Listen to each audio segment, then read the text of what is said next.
Are you looking for inspiring conversations about faith, film, and life? You're in the right place. Here's the host who knows the right questions to ask, Father Edward Looney. Hey everybody, it's Father Edward. Grateful you're tuning in for another conversation. And today I'd like to help us remember a great churchman named Cardinal Pell. And to do that, I've invited Tess Livingstone, who is a veteran Australian journalist who has written on politics, economics, and strategic policy and the culture wars. And she has a new book. She has written a biography on Cardinal Pell called George Cardinal Pell, Pax Invictis, a biography. So she has studied his life quite well and has written this for us so that we can get to know better this churchman who served the church and in his latter years suffered great persecution and then tragically passed away. So thanks so much, Tess, for joining me today. You're very welcome, Father. And tell me first, obviously you're from Australia, so that's probably the first moment of interest for you is that. But why write this biography? Because Cardinal Pell had such a huge, interesting life. He first caught my eye when he was Archbishop of Melbourne back in the 1990s. And he seemed to me to be someone, unlike most church leaders at the time, he would step into the public square and defend the church's teachings on a whole range of issues. And then I was editing an op-ed page at the time, and one of my writers ran a small secular publishing house, and he was looking for interesting people to do for mini biographies. And I suggested George Pell, who had just been promoted from Melbourne to Sydney, which was a very unusual shift in the church in Australia. It would be like shifting someone from, say, Chicago to Boston or New York. And Michael Duffy said, yes, that would be interesting. And around that time, Cardinal Pell's, well, he became a cardinal in 2003, just as that book came out. And his profile started to absolutely escalate in so many ways. And I stayed in touch with him. Goodness, I knew him for 25 years. It didn't feel that long. And after he passed away, sadly, just about 2 years ago, Father Fessio, the head of Ignatius Publishing, contacted me and said, what about finishing that biography to take in the latter years of his life? So I did that, Father. And all up, it came to 500 very succinct pages because there was so much to cover. Yeah, a lot of information, of course. And yeah, and I think to write a book of that length just says the great admiration that you had for him as well as you... I had great respect for him, great admiration. Occasionally, I felt very frustrated with him. He was the first person to admit he was not infallible, and he certainly he made his mistakes, but he admitted them when he did, and he was a very strong leader. He wasn't afraid to make a decision, and people who will make decisions and speak out sometimes encounter a lot of controversy. In his case, most of it was undeserved, but he became a very prominent, well-known figure in Australia and lifted the profile of the church very well. Tell us a little bit about his life in the church. So at what age does he discern priesthood? Was it something he always wanted to do since he was a young lad? Or was it something that, maybe in his later years in high school, college, that he discerned priesthood? So look, Father, that's a very interesting question. He never had any interest in it as a young boy. His big interest when he was young was sport. Cricket, tennis, swimming, and above all else, football. He made the first 18 in Australian rules when he was in year 10. And by year 12, one of the big professional clubs in he grew up in Ballarat, which was a country city about 60 miles northwest of Melbourne. And by the time he was in year 12, the Richmond Football Club offered him a professional contract.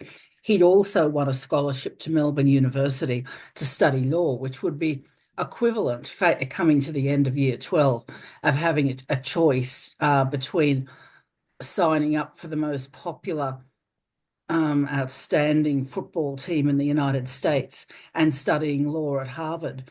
But about halfway through year 12, he told me he had a feeling of discontent and restlessness, and he felt a calling that it was to be his life's work to serve our Lord in the priesthood. And he went along to see one of his schoolmasters at St. Patrick's, Ballarat, to discuss this with him. And he was hoping, in a lot of ways, that the teacher would say, no, you're not suited to it at all. Go off and pursue your other dreams. To the contrary, the teacher looked at him and said, I've been waiting for you to come along. I'm surprised you haven't come sooner. And he made up his mind towards the end of his final year at school, and he never looked back. He told his mother, who was very pleased. She was a practicing Catholic. He told his dad, who thought it was a complete waste of time, and he was very disappointed because he was well aware of his son's talents. But Mr. Pell was a good man. He was an Episcopalian, not practicing, but he said, I made my choices in life and I'll back yours. So about 2 months after leaving school, he began at the seminary in Melbourne in March 1960. Well, and then ordained a priest for what diocese?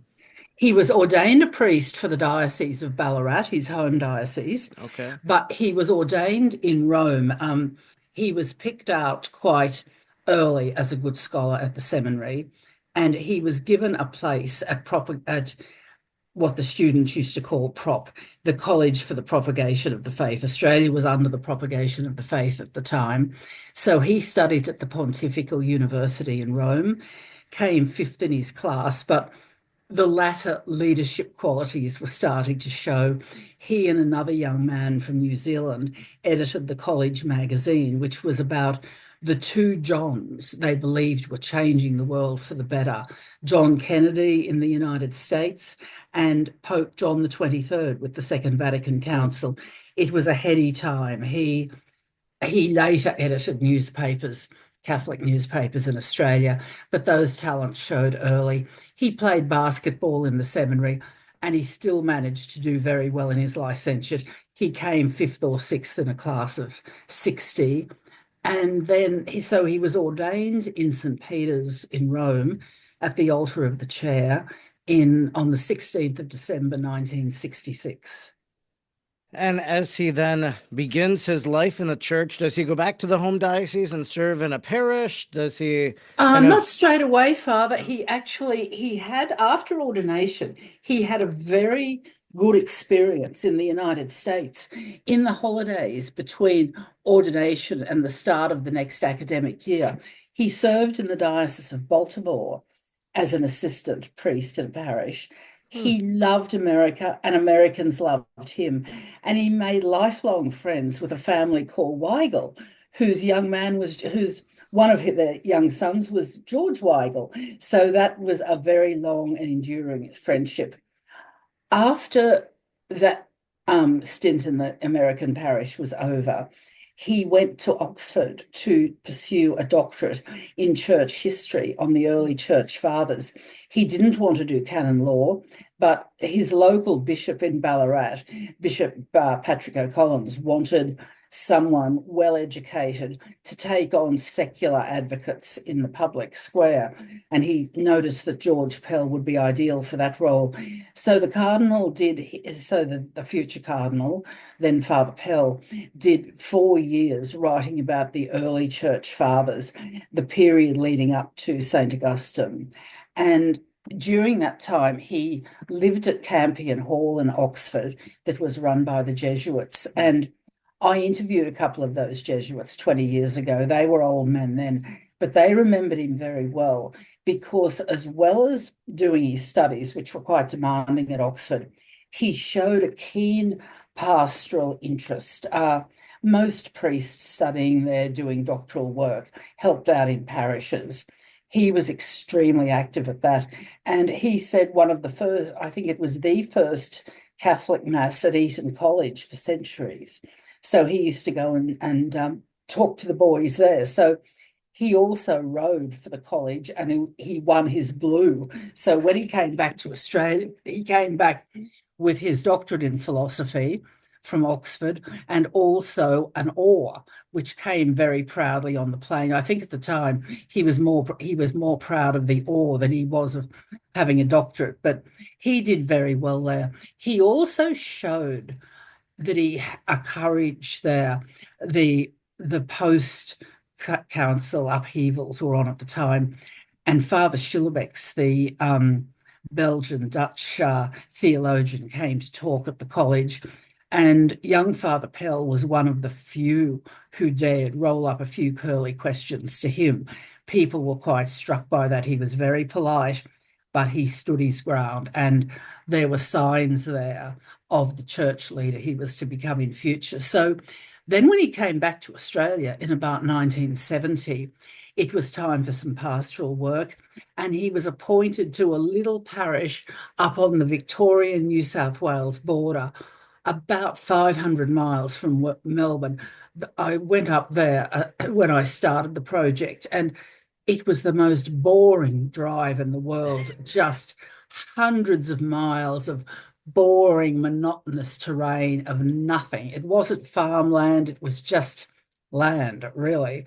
But he started up there, and the parishioners loved him. He looked after a little corner of that parish. It was a big rural parish, an area called Naya West.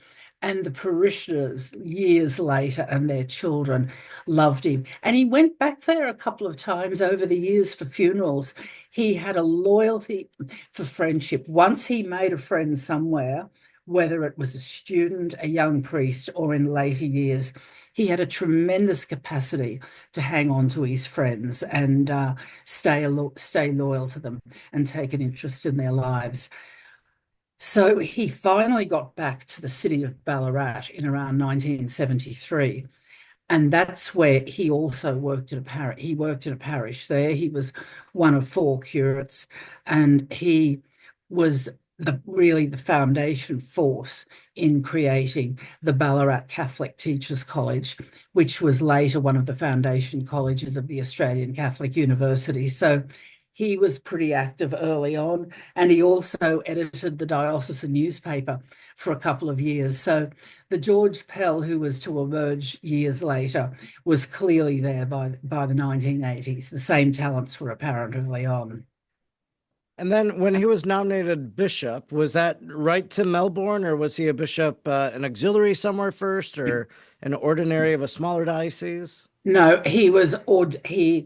his first appointment to Melbourne was as rector of the seminary, which was an extremely difficult assignment at the time. When he got there, he was very surprised to find how liberal it was. As he said at the time, when I was a seminarian, we had night prayer and lights out.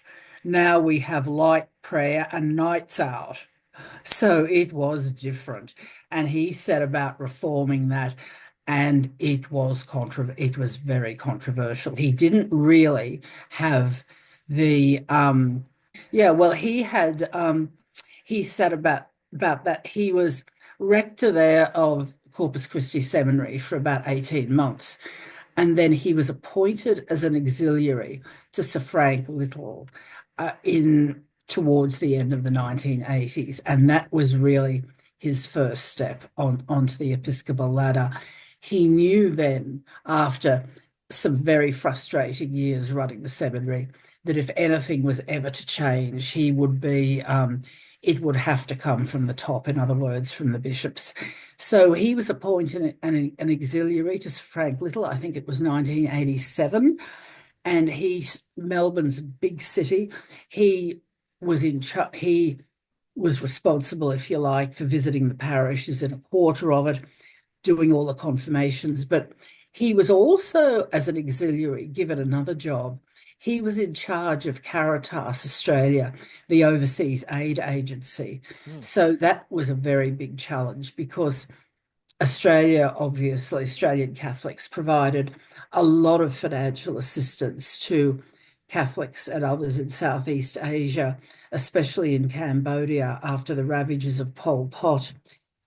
He went up to India after earthquakes, and one of his most challenging assignments, which was possibly a sign of things to come, he had to sort out the financial mess that was Catholic aid in the Philippines, some of which, unfortunately, was going to pro-communist groups. So he took a couple of years to get across that. He was successful, but it was quite a battle, that job. So he became Archbishop, and he also, towards the end of his time as an auxiliary, was appointed as a member of the Congregation for the Doctrine of the Faith. He was amazed. He got a letter from the then Cardinal Ratzinger, and he was only too happy to serve in that role. And the Italian and Latin, he was always very good at Latin, and the Italian he learned in Rome stood him in good stead in that role.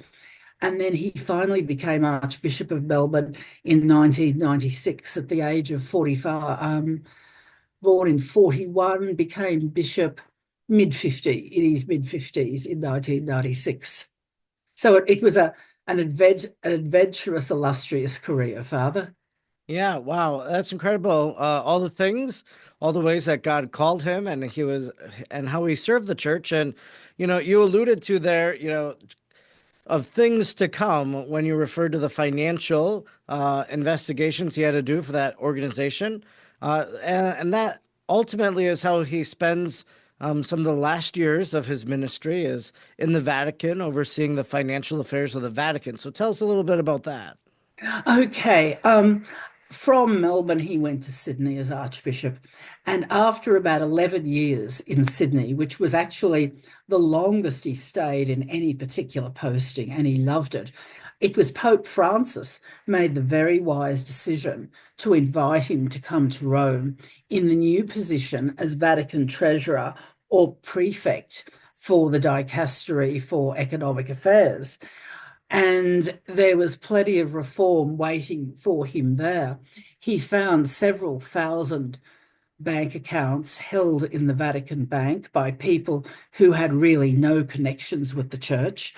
And a couple of hundred of them were very suspicious. He thought they were being used for money laundering, and he reported those accounts to authorities and the account holders. So he made plenty of enemies from day one. He found there was no proper inventory of all the brilliant artworks the Vatican owned that were scattered throughout its premises around Vatican City and indeed throughout Rome. He set about getting that done.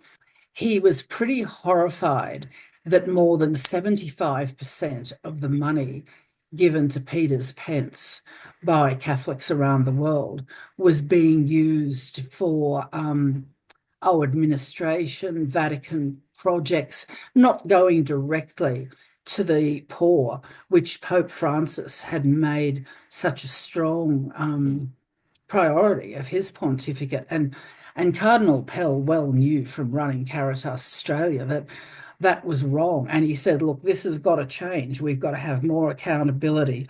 We've got to have transparency.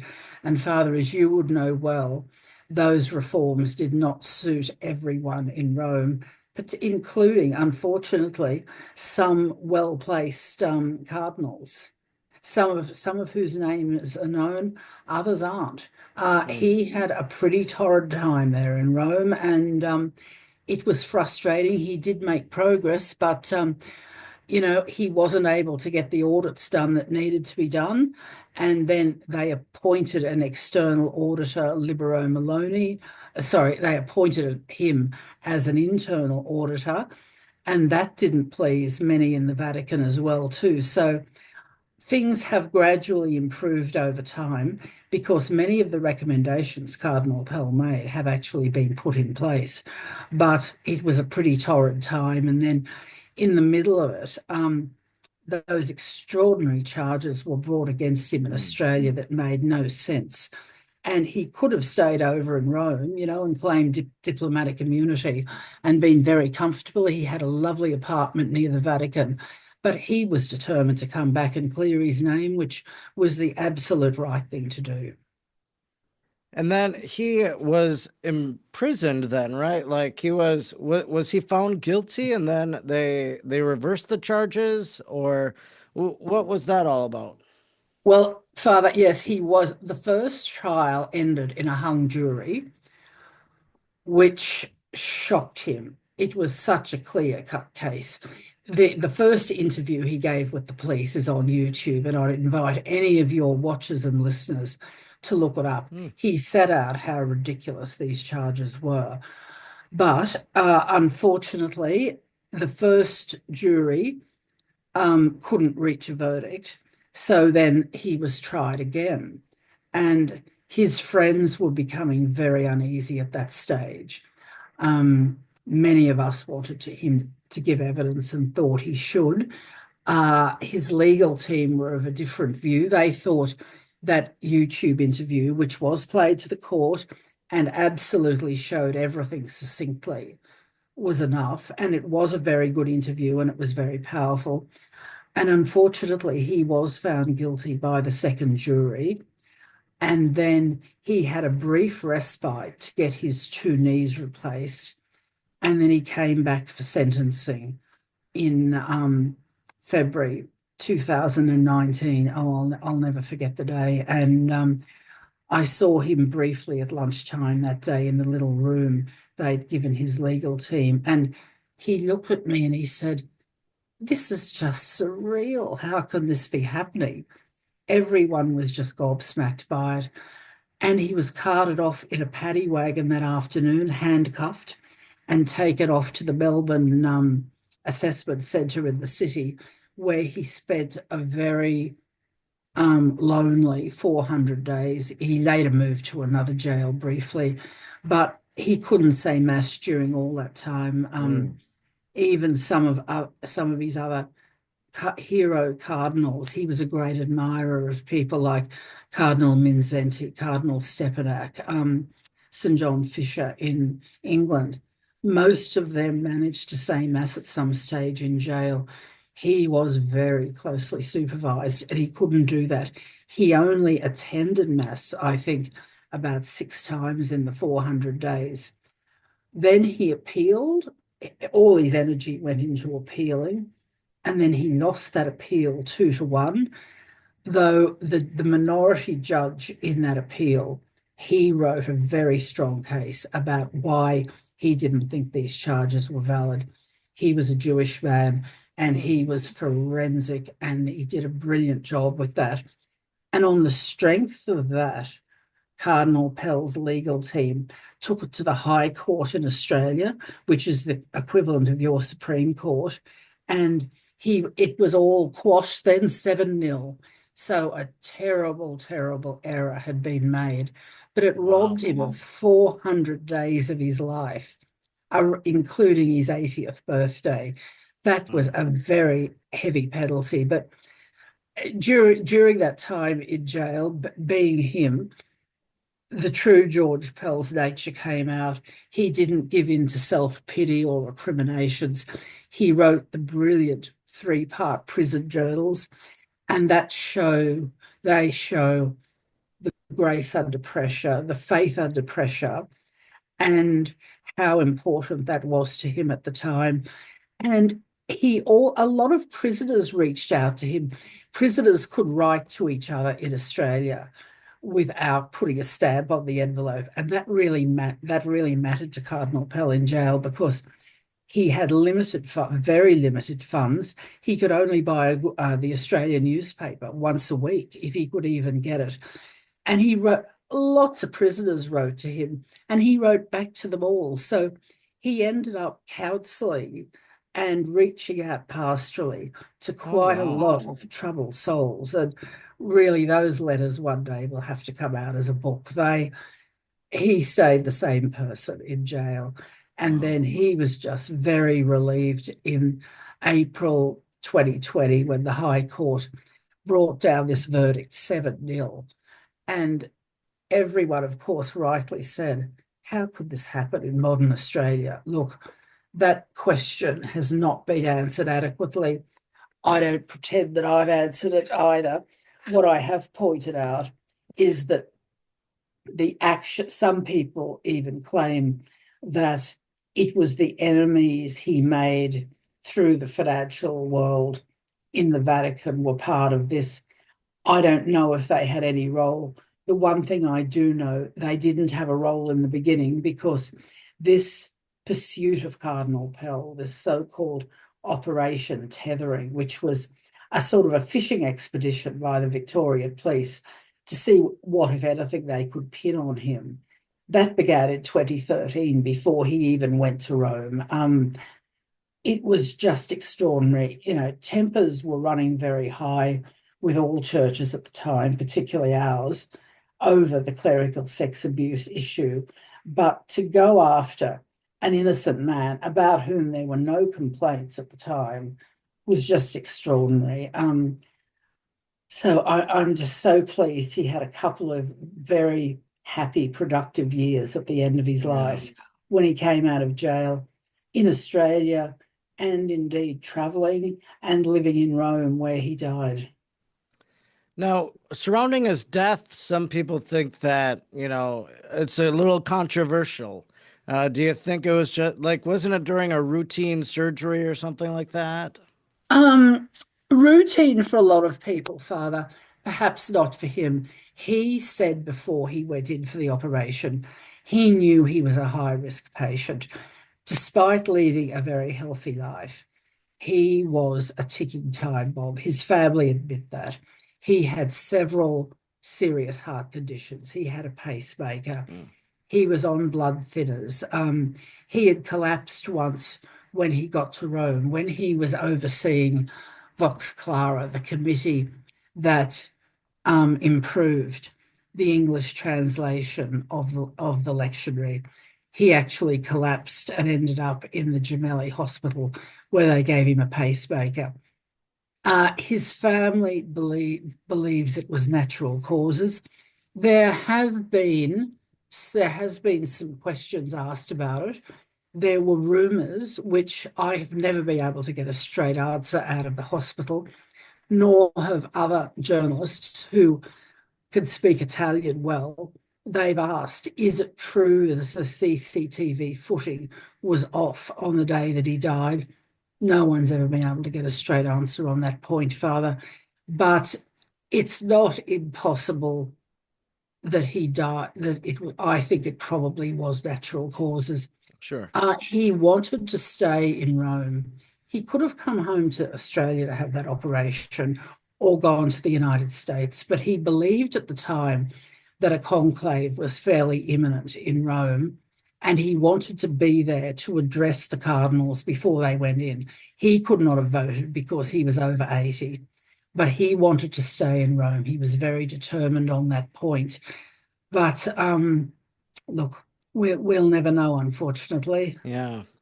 So right before he died, I don't know if it was just a year before or a few months before, but he made a little tour in the United States, and he actually came. I'm a priest in Green Bay, and he came and he visited our Marian apparition site in Champion, Wisconsin. So do you recall anything about this American tour that he did, just visiting different places? I do, yeah, I know a bit about it. That's why I'm a bit nervous about addressing the seminarians in San Francisco and a parish there, because he was a great speaker. He did that tour for, well, several reasons. One, a lot of good people in America had been generous with his legal fees, and he wanted to thank them, because he had to pay for all that personally, and it was an uphill battle. Number two, he wanted to promote his prison diaries, which Father Fessio published for Ignatius Press. That was one reason that he did the tour. And number three, he loved coming to America, and he loved your Catholic media there.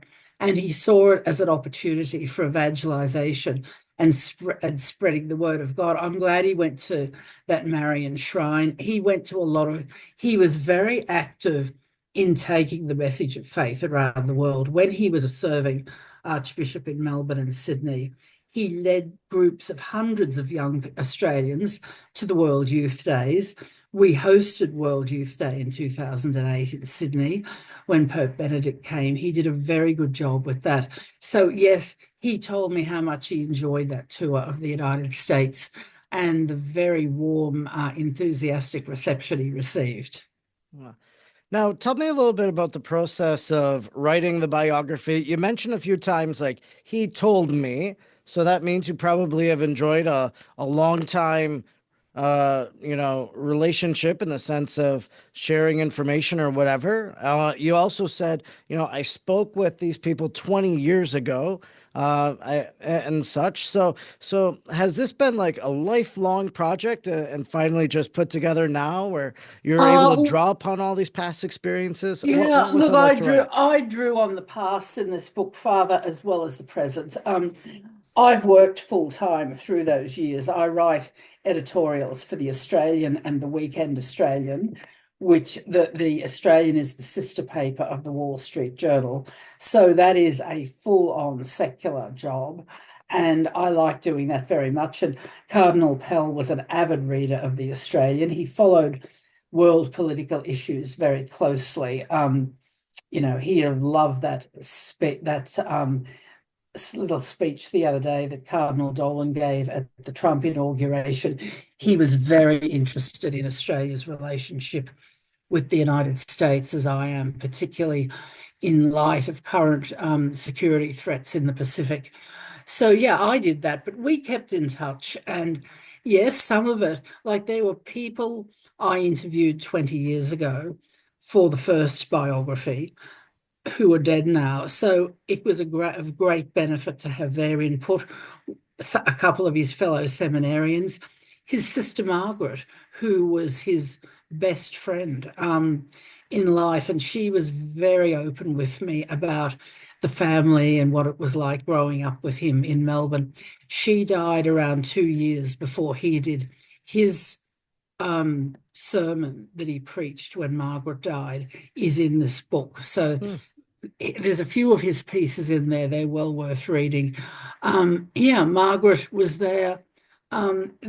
His Jesuit teachers in Oxford, I interviewed. They would all be dead now. So it's good in a way it started 20 years ago. Some people say biographies on famous people shouldn't be written until after they die. Well, people are entitled to that view. But if someone doesn't get in and interview the people who knew them well in different situations when they were young, they're really, a lot of information is not going to be available if you wait until after they die. So there was that combination.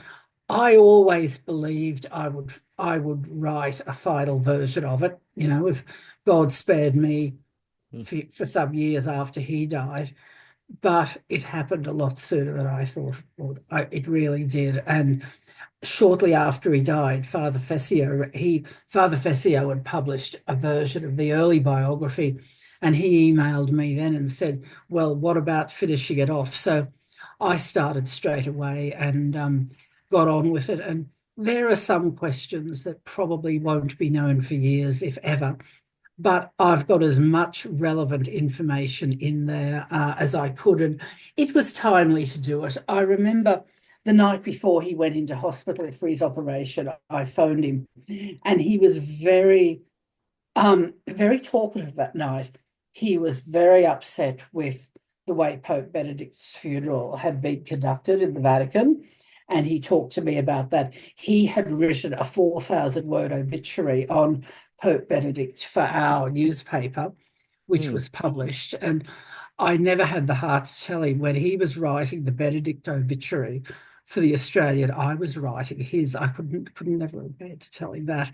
And it wasn't finished by any means. So the day the news of his death came through, I had to get very busy that morning and get that finished by lunchtime to get it up on the website. But he told me when visiting cardinals were in town for Pope Benedict's funeral, he was very honoured, really, to host Cardinal Zen from Hong Kong to his house. And that was really, and I interviewed someone who was at that party, and Cardinal Zen, a man of about 90, was full of energy that night. He had plenty to say. We covered him fairly extensively in the Australian because there's a lot of concern in Australia about the Vatican pact with China, particularly at a time when China has treated Catholics, the traditional underground church, so poorly, Catholics in Hong Kong so poorly. And it was just great to hear that he got to host Cardinal Zen. And then he went off the next day for his surgery. He was his usual philosophical self, and he said, I'll talk to you after it's over. And oh boy, when the news came through, I was pretty shocked, Father, very shocked. Wow. So you are Cardinal Pell's biographer. This book, George Cardinal Pell, Pax Invictis, a biography, recently out by Ignatius Press. Now, for those who might not know, Pax Invictis, what's the translation of that? Peace to the unconquered, Father. Yes. And the reason I've used that title, it was actually suggested to me by Monsignor Charles Portelli, who was a seminarian the first time Cardinal Pell ran the Melbourne Seminary. He was one of his final years, and he became his Master of Ceremonies and indeed designed a couple of chapels for him, including the beautiful one at Domus Australia in Rome. And the reason Monsignor suggested that title was it was on a war memorial Cardinal Pell admired very much near the Melbourne Cathedral. It was on a small war memorial at an Episcopalian church, and it referred to soldiers in the Great War. And then when Cardinal Pell, decades later, came to Sydney, he wanted to have a war memorial in the body of St Mary's Cathedral in Sydney. And there was a nice one down in the crypt. So he brought that up and put it in the main body of St Mary's Cathedral there. It's an unknown soldier memorial. And he put the inscription Pax Invictus on that. And I thought, yeah, he liked that because he often talked about his work, even though he was a very peaceful, calm, pastoral person. He talked about the church was fighting a battle in the world for the hearts and souls and minds of people.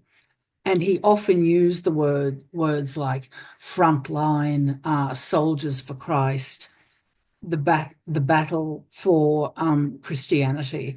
So it seemed appropriate after everything his enemies threw at him, including 400 days wrongful imprisonment as a result of the most ridiculous charges that you could imagine, that would have just been totally impossible for anyone to commit, just quite ridiculous. He was freed and he died a peaceful man. He didn't have any grudges. He wrote that at the end of the prison diaries. So peace to a man who in the end was unconquered. And where is he buried? He is buried in the crypt underneath St Mary's Cathedral, a beautiful tombstone. It's got his coat of arms with his motto, "Be not afraid," on it. It goes through his life there. It's already becoming quite a place of pilgrimage, Father. So any visitor from the United States to Australia can go to St Mary's Cathedral and visit his grave in the crypt downstairs. Well, that will be a place I'll hope to visit whenever I make my first trip to Australia. Well, you'll enjoy it, Father. Sydney is a lovely city. He loved it. He often used to walk through the Botanic Gardens in Sydney. He was very, very fond of it. And St Mary's is one of the beautiful cathedrals of the world. And this monument, I went to a mass there for him it was 12 months after. It was on the feast of his ordination, what would have been, I think, his 57th year of ordination. And it was 12 months after Margaret Pell, his sister, died. And they had a mass down there, and 30 or 40 of his friends from around Australia came hundreds of miles to be there. And people visited every day. Priests, you can get permission to say mass there. And he's got an inscription on it that, he dedicated his life to the church. And it's really becoming quite a place of focus for pilgrims in Australia. Well, today I've been speaking with Tess Livingstone, who is a great journalist from what I've gathered today. And I look forward, I'm going to have to look up some of your editorials and whatnot and maybe become a weekly reader. Oh, that would be but lovely. New subscribers to the Australian, always welcome. Oh, yeah. And if people want to find more about you, do you have a central website or anything like that? Just the Australian site. I write the editorials, which are the paper's opinions. And if they want to find out more, by all means, get onto the Ignatius Press website and order a copy of Cardinal Pell's biography. Yeah, I highly recommend people reading at least one biography a year. They're always great. It's my favorite genre of reading, actually, just to fantastic. learn more information about people and learn facts and such. So, yeah, highly recommend this. So, thanks so much for the conversation today and sharing about this great American and thanks for sharing about this great churchman. Thank you, Australian churchman. He'd laugh at that, but he certainly resonated throughout the world, including in America. If you liked today's episode, be sure to subscribe, rate, and review wherever you're listening. And don't forget to stay up to date with what Father Edward is doing by following him on Facebook, X, or Instagram at the handle @FrEdwardLooney. Thanks for listening, and please join Father Edward again next time for another inspiring conversation.